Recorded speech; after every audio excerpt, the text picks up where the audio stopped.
bienvenue dans les causeries piano boulot dodo. Je suis Caroline Gobeil et t'es en direct avec ta prof de piano pour la prochaine demi-heure. Profites-en pour poser tes questions, elles sont toutes bonnes. Ici, on jase de piano sans pression, sans tabou et sans élitisme. Je te donne le droit d'essayer, de te tromper, de recommencer, puis ça fait pas de toi un moins bon pianiste. Si t'es comme moi d'ailleurs, ça t'arrive d'avoir super bien ta pièce une journée, puis pas tant le lendemain. Mais tu persévères parce que t'aimes chaque étape de ton parcours de pianiste. C'est ce que je te souhaite en tout cas. Bonne émission!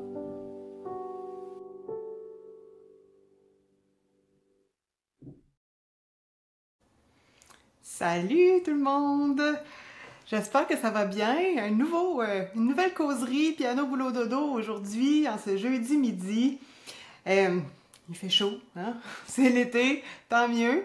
Donc, je voulais commencer aujourd'hui par parler d'un effet que j'ai pu constater sur plusieurs élèves dans les derniers mois. Puis j'ai appelé ça l'effet leçon de piano. J'ai appelé ça comme ça parce que j'ai vu cet effet-là sur des élèves qui ont participé au groupe Focus, où ce qu'on a appris la musique du film, la leçon de piano.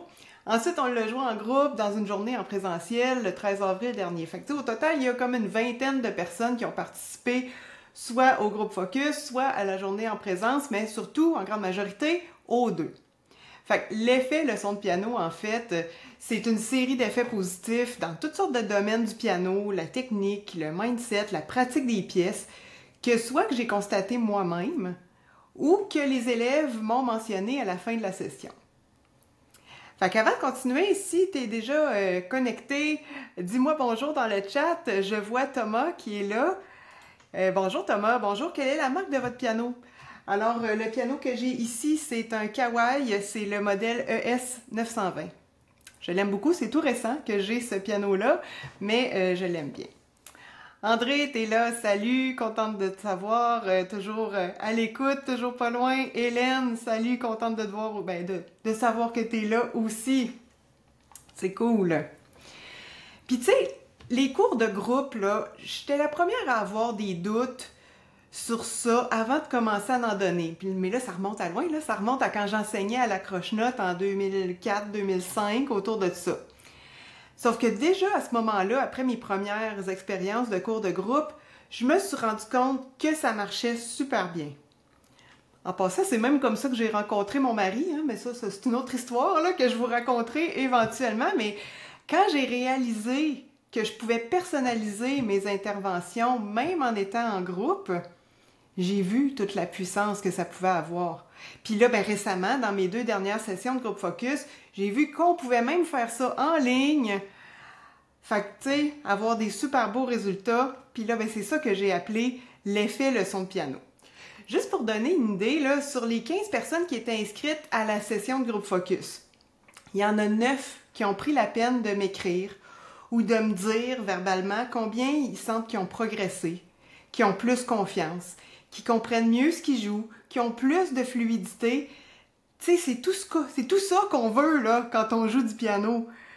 Il y a 3 personnes même là-dessus qui m'ont dit que le groupe Focus avait eu autant, sinon plus de valeur que leur cours privé, parce qu'il y avait, en plus de mes conseils personnalisés que je réussissais à leur donner dans le groupe, il y avait aussi l'effet d'entraînement du groupe.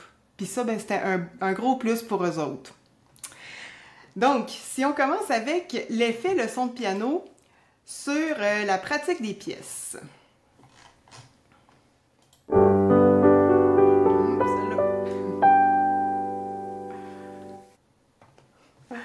Good.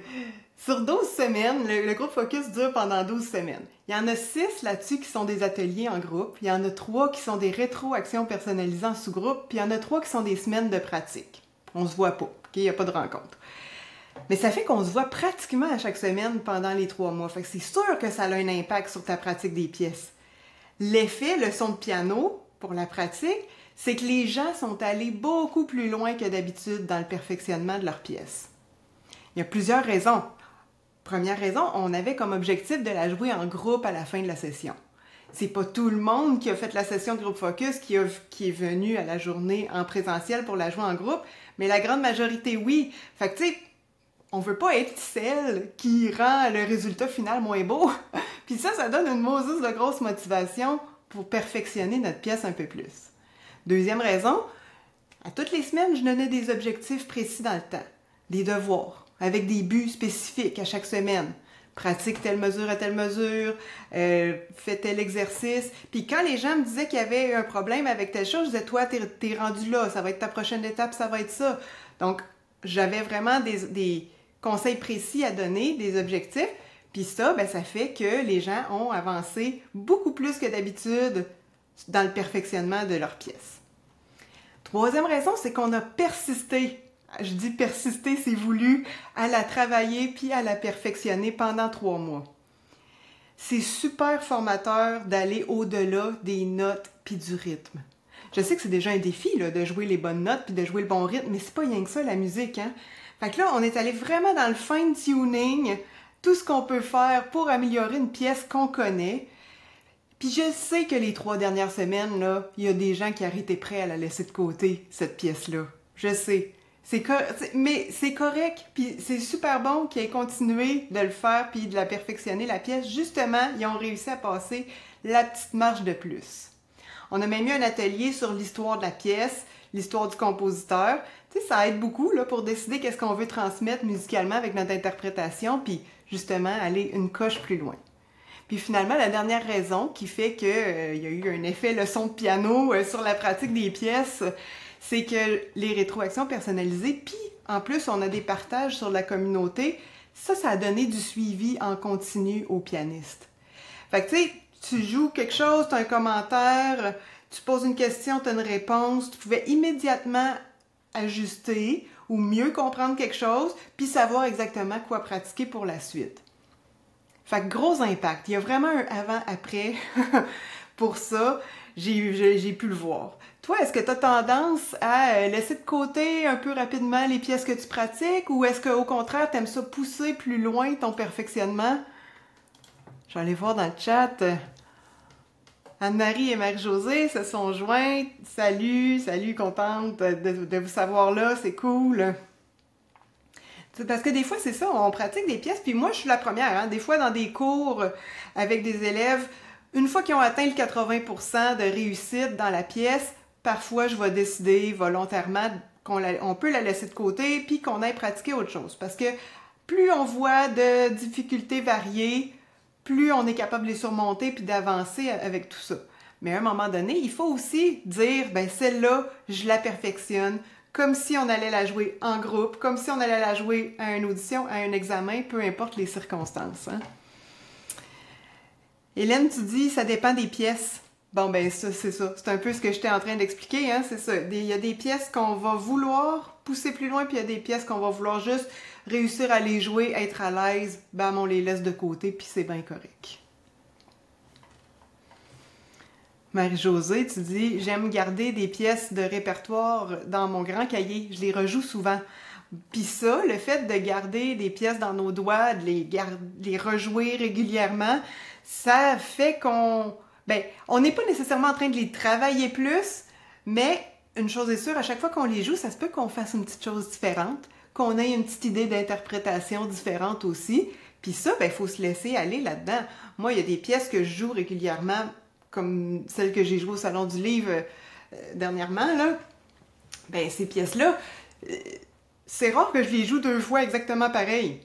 Ça se peut que j'aie le goût de ralentir un peu plus à un endroit, un peu moins à un autre, faire un crescendo un peu plus prononcé, un peu moins. Puis, tu sais, ça, ces notions d'interprétation-là, ben, quand on a le temps de penser à ça puis de varier, c'est signe qu'on a vraiment perfectionné bien notre pièce.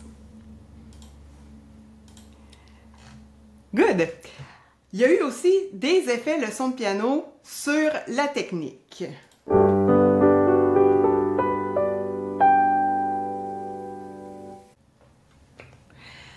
Sur la technique, l'effet leçon de piano s'est reflété principalement par 2 choses. La première chose, c'est que j'ai réalisé que les pianistes du groupe avaient plus de rythme. Ils arrivent maintenant à suivre une pulsation plus rapidement, à jouer dans le bon rythme, à mieux comprendre le rythme qui est écrit sur la partition aussi, puis ça, c'est flagrant. Pour plusieurs personnes, ça a vraiment fait une différence. Puis je me suis demandé pourquoi. Puis là, en l'analysant, je me suis dit, ben clairement, le fait d'avoir joué avec la vidéo pendant des semaines pour s'habituer à continuer malgré les erreurs, ben ça solidifie drôlement la capacité de suivre un rythme, puis une pulsation, puis tu sais, de mieux faire le rythme.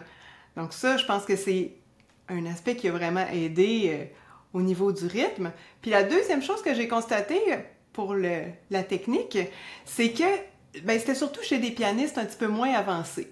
Débutant 3, intermédiaire 1. Okay? J'avais différentes versions, puis j'en avais une débutant 3, une intermédiaire 1, intermédiaire 2 et 3, puis intermédiaire 4. Fait que ceux qui avaient les deux premières versions, ce que j'ai remarqué, c'est que ça les a beaucoup aidés à améliorer leur jeu main ensemble. L'indépendance des mains, on le sait, hein, c'est un des défis au piano. Puis grâce à la leçon de piano, ben, c'est devenu plus facile pour eux. Puis là, ben, je dis la leçon de piano, hein, j'arrête pas de parler de cette pièce-là, mais c'est pas le choix de la pièce nécessairement là, qui fait toutes ces réussites-là.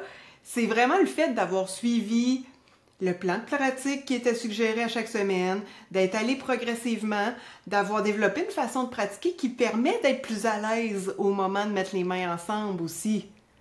Puis les gens qui m'ont mentionné cet effet-là que ça a eu à la fin de la session, ben ce qu'ils me disaient, c'est que quand ils ont commencé des nouvelles pièces, dans les semaines qui ont suivi la fin de la session, ben c'était plus facile, ça aussi, de mettre les mains ensemble à ce moment-là. Ils avaient développé une technique de travail qui fait que ça fonctionnait mieux.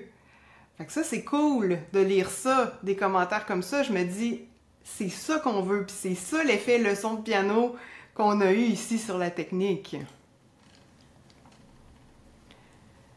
André, ça prend tellement de temps à perfectionner une pièce, j'ai tendance à l'abandonner trop rapidement, en effet. Ouais, c'est vrai que c'est long, hein? Tu vois, là, 3 mois, là, pour certaines personnes, c'était en masse. Pour d'autres, il y en aurait manqué un peu. Mais ça, c'est normal, là. Je veux dire, c'est le rythme d'apprentissage qui est différent pour chaque personne. Mais ça prend un certain temps. Effectivement, il faut laisser la pièce mûrir. Lynn, allô Lynn? Je suis trop contente, quand je maîtrise une pièce, je la rejoue pour la peaufiner, puis je la garde pour le réchauffement. OK, bonne idée, ben oui, ça te permet de la rejouer, puis de la garder dans tes doigts. Puis la peaufiner, tu sais, il y a une différence entre la rejouer, puis consciemment dire, ben là, je veux améliorer encore telle chose au niveau de mon interprétation, au niveau de quoi que ce soit d'autre, la vitesse, peu importe. Mais souvent, le peaufinement, ben, je dis pas que c'est ton cas, là, mais on peut le mélanger un peu avec le fait de juste continuer de la jouer, mais il y a encore de la pratique à cette étape-là. C'est pas de la pratique nécessairement de synchronisation de mains ensemble ou de compréhension de la partition, mais c'est de la pratique de d'autres choses, c'est de la pratique d'interprétation. Fait que tu sais, on est juste rendu comme à l'étape d'après, mais on est encore en train de pratiquer, c'est correct, c'est normal. C'est comme ça que ça se passe. Je vais passer maintenant à l'effet, les effets que la leçon de piano a eu sur le mindset.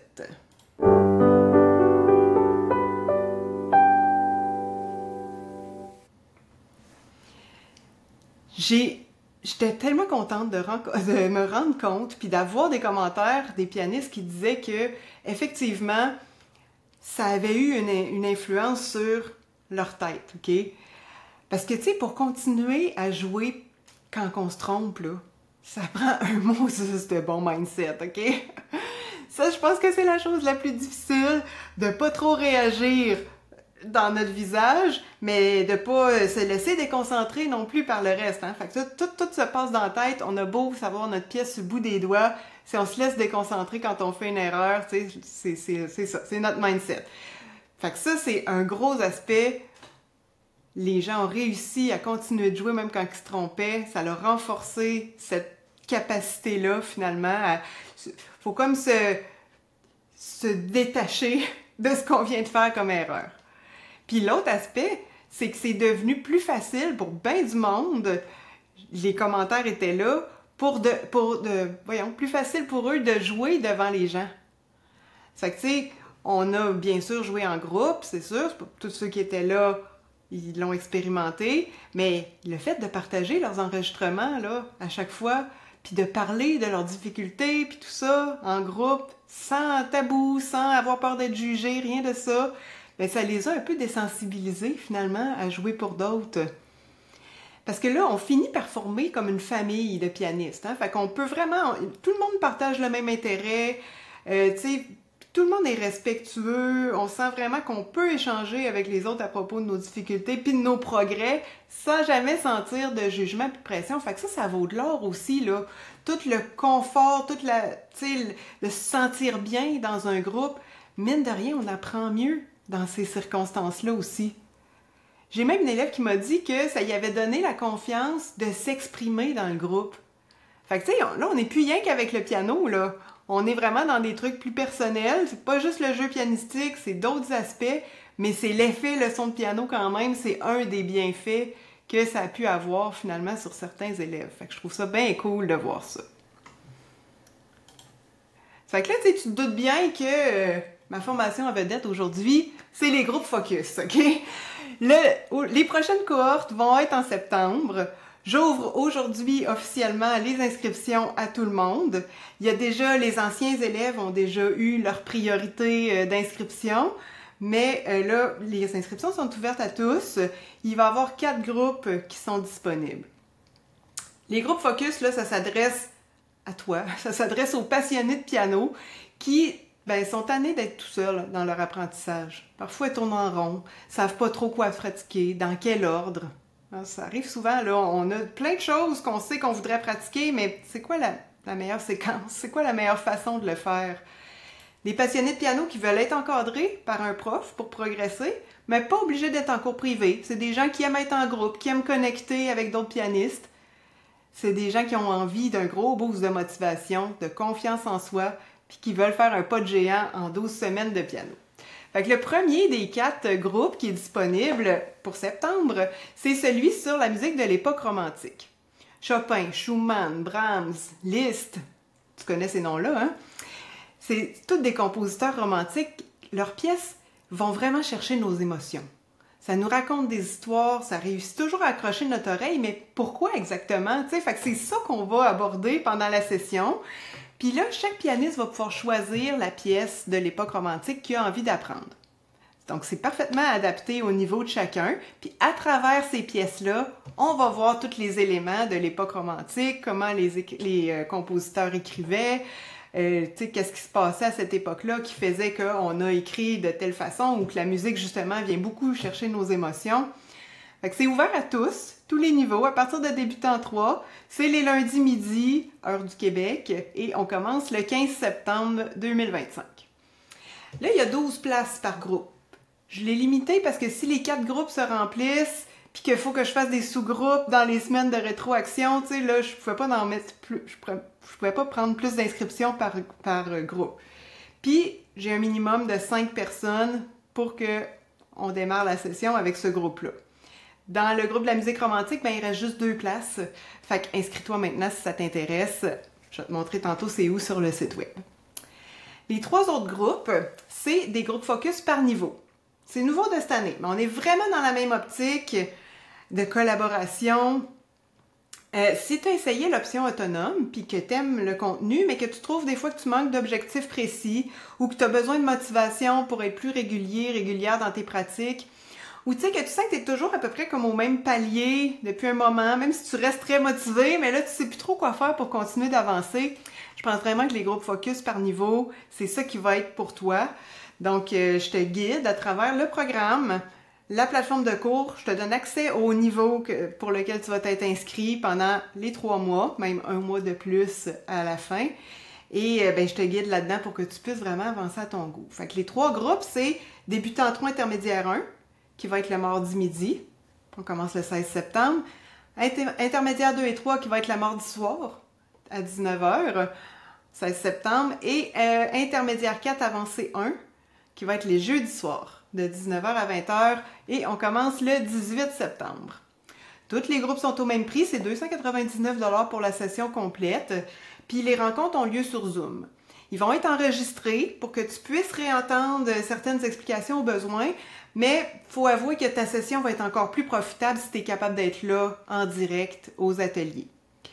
Tout le contenu, documents PDF, partitions, vidéos, enregistrements de toutes les sessions, même les sessions de rétroaction personnalisée dans lesquelles t'es pas, tu sais, parce que si je fais des sous-groupes, ça veut dire que toi, t'es juste dans un des sous-groupes, mais je les enregistre tous, tu peux les réécouter, même les rétroactions des autres. Puis ça, ben, c'est super enrichissant des fois d'avoir les trucs qui sont donnés aux autres pianistes. Donc, tout ça reste accessible pendant 1 mois suite à la fin de la session. Puis après ça, ça disparaît. C'est vraiment une session ponctuelle qu'on passe ensemble. Donc, tu peux aller voir l'horaire complet sur le site web de Piano Boulot Dodo que finalement, je n'ai pas ouvert. Ah, c'est malheureux. Si je fais ça comme ça, puis que je le mets... Ah oui, ça va fonctionner. Parfait.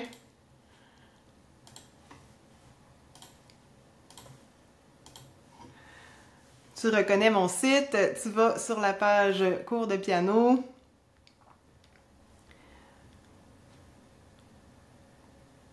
Ensuite, on descend, puis on va aller directement cliquer sur Groupe Focus. Donc, c'est là qu'on va avoir toutes les informations sur les 4 groupes dont je viens de parler. Donc, évidemment, là, tu peux lire tout ça. Ici, groupe 1 de la musique romantique, c'est celui qui reste juste 2 places. En cliquant ici sur la bande rouge, on peut voir l'horaire complet, les ateliers, c'est quand, les rétroactions, c'est quand, etc. Mettre ça dans notre horaire. Et même chose pour les groupes focus par niveau ici. Donc, on a l'horaire de chacun des groupes comme ça. Tu as un aperçu de ce qui va se passer en janvier, parce que comme on a fait là avec la leçon de piano, je vais choisir une autre pièce, je vais créer des arrangements de 4 niveaux différents, puis encore une fois, on va jouer cette pièce-là en groupe, en présentiel au mois d'avril 2026. Donc, si tu veux une idée de ce qu'on a réussi à faire cette année, tu vas pouvoir aller écouter ça. Et plus bas, ben, il y a le formulaire d'inscription. Tu vois combien de places il reste disponible dans chacun des groupes. Donc, c'est celui sur la musique romantique qui s'est rempli en premier. Dans les autres groupes, il y a quelques inscriptions aussi, mais il y a encore de la place. Donc, ben voilà, si tu as des questions, évidemment, ça va toujours me faire plaisir d'y répondre. Puis si toi aussi, tu as envie d'avoir un effet leçon de piano, là, un avant-après ta participation à une session de groupe focus, ben rejoins-nous quand tu seras prête. Ça commence au mois de septembre. Puis, ben, moi, en attendant, je vous souhaite un bel après-midi. Je reste disponible pour vous autres et ben, bon piano d'ici là.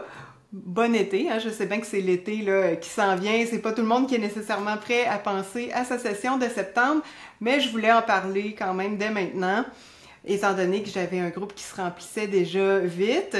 Et je vais en reparler, bien sûr, autour de la mi-août là, pour préparer la rentrée de septembre. Donc voilà, je vous laisse aller à votre après-midi. Et puis, je vous souhaite belle journée. On se reparle la semaine prochaine.